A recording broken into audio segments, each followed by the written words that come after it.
بەداخەوە کە پیاوی وەکو مام جەلال زۆر کەم دروست دەبێتەوە. من دەڵێم من بۆ خۆم تازە دانیشتم ویستم شت بنووسم، بەڵام بەداخەوە چاوم یارمەتیم نادا.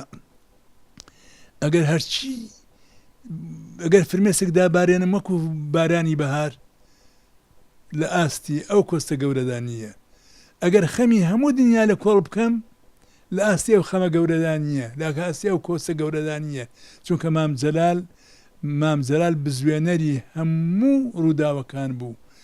سەیرکە شیعە و سوننەی چۆن لە یەک نزیک کردەوە، هەتا لە ژیانی تایبەتی لە ژیانی خۆیدا، ژیانی حیزبایەتی کە ژیانی نهێنی کارنهێنیدا هەوڵی داوە حیزبەکان لێک نزیک کاتەوە.